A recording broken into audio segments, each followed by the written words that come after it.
Magandang araw po sa inyong lahat, lalo na sa aming minamahal na guro na si Ma'am Zaira Kalimpas. Una sa lahat, nais kong magpasalamat sa inyo, mahal kong guro, sa walang sawang paggabay, pagturo at pag-unawa sa aming mga mag-aaral. Sa bawat araw na dumaraan, naramdaman namin ang inyong dedikasyon na maipasa ang kaalaman at aral na maaaring magamit namin sa aming hinaharap.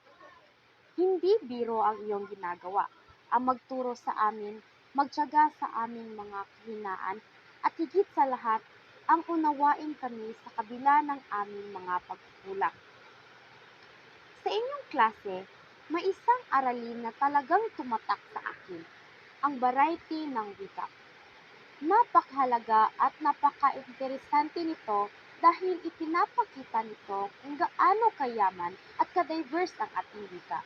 Naipakita ninyo sa amin na ang bawat wika ay may iba't ibang anyo na sumasalamin sa kultura at pagkakakilanlan ng bawat isa. Ang araling ito ay nagmulat sa akin na tanggapin ang pagkakaiba't iba at igalang ang iba't ibang pamamaraan ng komunikasyon ng tao. Gayunpaman, nais ko pong humingi ng paumanhin kung hindi ko lubos na naintindihan ang ilan sa mga paksa, gaya ng code switching. Aminado po ako na nahirapan akong maunawaan ito ng maayos. Siguro po ay dahil hindi ko lubos na nakuha ang koneksyon nito sa iba pang mga konsepto o maaaring hindi ko rin nabigyan ng sapat na pansin ang paksa. Pasensya na po kung sa mga pagkakataong iyon ay hindi ko nagampanan ang pagiging mas maayos na mag-aaral.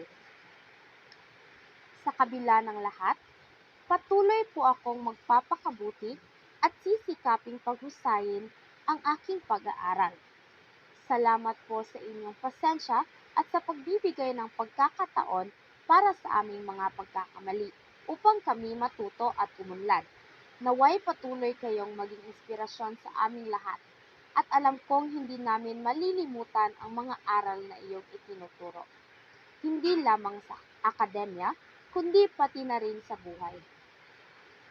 Maraming salamat po, Ma'am Z, at mabuhay po kayo.